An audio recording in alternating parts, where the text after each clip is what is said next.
Miles de años atrás, China estaba en la cima de su poder. La poderosa dinastía Han controlaba vastos territorios y poseía incalculables riquezas. ¿Pero qué llevó a este gran imperio a su colapso? ¿Cómo un país que alcanzó las alturas terminó sumido en el caos y la anarquía? En este video, descubrirás cómo las intrigas, las guerras y las amenazas externas destruyeron una de las civilizaciones más influyentes de la historia. No te lo pierdas. El gran imperio chino de la dinastía Han fue fundado en el año 206 a.C.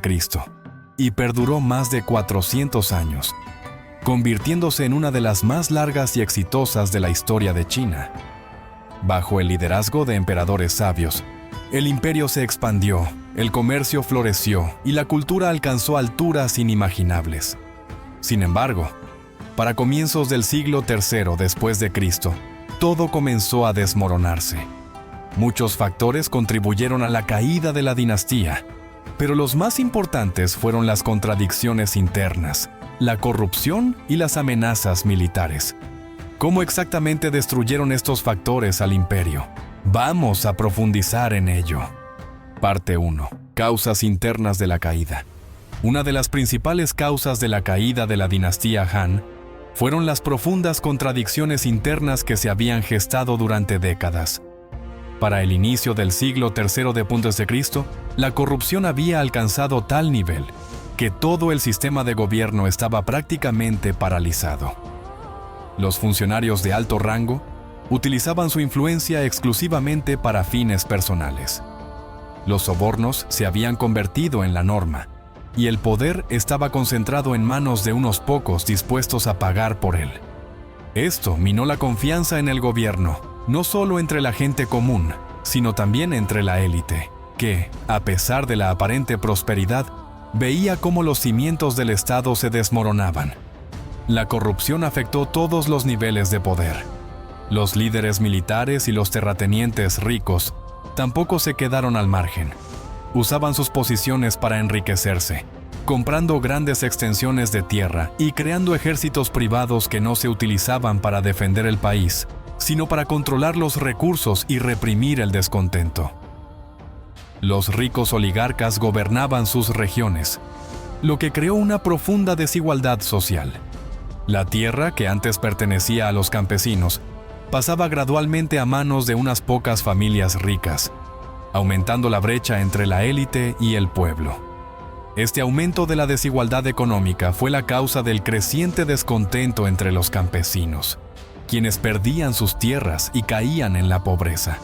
Los antiguos terratenientes, despojados de sus propiedades, se convertían en arrendatarios en sus propias tierras o huían en busca de una vida mejor. Este proceso solo avivó las tensiones sociales. Los campesinos y pequeños terratenientes ya no veían en el gobierno a un defensor de sus intereses, lo que fue el fundamento del crecimiento de las rebeliones populares. En este contexto, en el año 1840, comenzó la rebelión de los turbantes amarillos, una de las revueltas campesinas más masivas en la historia de China. Surgió debido a la extrema desigualdad social y el descontento generalizado con el gobierno. La rebelión fue nombrada así por los turbantes amarillos, que llevaban los rebeldes como símbolo de protesta contra la corrupción y la opresión. Los líderes de este movimiento fueron los hermanos Zhang, quienes predicaban ideas de igualdad social y justicia. Afirmaban que los dioses les habían ordenado derrocar a la dinastía Han y establecer un nuevo orden. La protesta rápidamente se extendió por las regiones centrales y orientales de China, sorprendiendo por su magnitud. Las personas, llevadas al límite de la desesperación, se unieron a los hermanos Zhang, exigiendo justicia. Este movimiento se convirtió en una verdadera prueba para la dinastía Han. La rebelión de los turbantes amarillos sacudió los cimientos del imperio, obligando al gobierno a movilizar rápidamente tropas para su represión. A pesar de que el ejército Han logró sofocar la rebelión, las consecuencias fueron devastadoras. Las estructuras estatales quedaron debilitadas, los recursos agotados, y el descontento popular siguió creciendo. La rebelión fue la primera grieta en los muros de la dinastía, que luego se convertiría en una crisis a gran escala. Parte 2. Amenazas militares y enemigos externos. Los problemas internos fueron solo una parte del desastre general que enfrentó la dinastía Han. Paralelamente a las tensiones sociales dentro del país, la amenaza de las tribus nómadas en las fronteras externas aumentaba. En el norte, China sufría desde hacía siglos los ataques de uno de sus enemigos más peligrosos, los Xiongnu. Estos pueblos nómadas eran guerreros hábiles que vivían en las estepas, y su principal ventaja era la movilidad.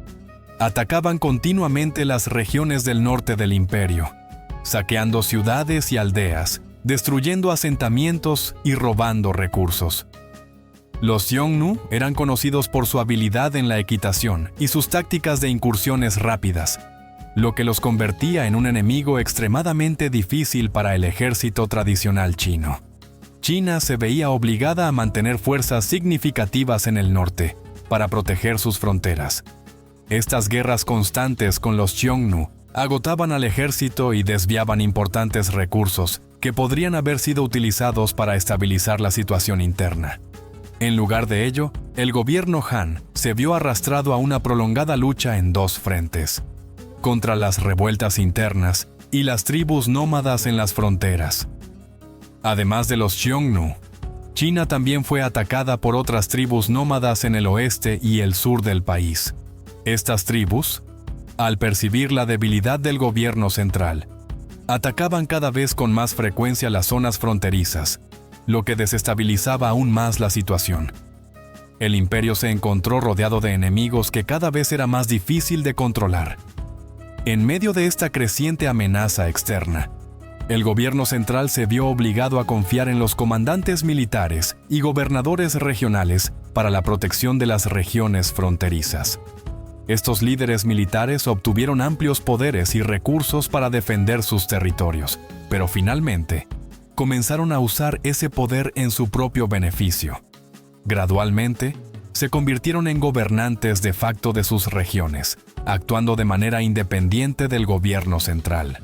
Estos comandantes y gobernadores, con sus propios ejércitos y recursos, se alejaron cada vez más del emperador y del gobierno central. Muchos de ellos buscaban el poder y la riqueza personales, en lugar de la defensa del país. Como resultado, comenzó una lucha entre las diferentes regiones y sus líderes por el control y la influencia, lo que socavó aún más la unidad del imperio.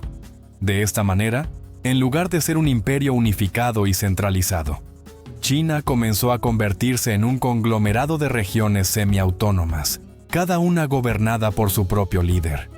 Los ejércitos que debían proteger el imperio se sometían cada vez más a los líderes locales en lugar de al emperador. Esto aumentó la división interna, y los gobernantes locales comenzaron a oponerse abiertamente al gobierno central. El imperio, que una vez fue un estado unificado, gradualmente perdió el control de sus provincias, lo que aceleró su colapso. Parte 3. Inestabilidad política e intrigas. Sin embargo, no solo los enemigos externos minaron los cimientos de la dinastía Han. En el corazón del poder, en el palacio imperial, había intrigas y luchas constantes por el trono. La inestabilidad política que desgarraba la corte fue una de las principales causas de la desestabilización del país. Los emperadores se volvieron cada vez más jóvenes y débiles, lo que abrió el camino para las facciones de la corte que buscaban controlar el poder central. Una de las facciones más poderosas en la corte eran los eunucos. Ellos, al tener acceso al emperador y proximidad al trono, desempeñaban un papel clave en la toma de decisiones políticas. Los eunucos a menudo manipulaban a los jóvenes e inexpertos emperadores, controlando de facto los asuntos de Estado. Su influencia creció con los años, lo que creó las condiciones para numerosas intrigas y conspiraciones dentro del palacio. Estas intrigas palaciegas desgarraban a la clase gobernante.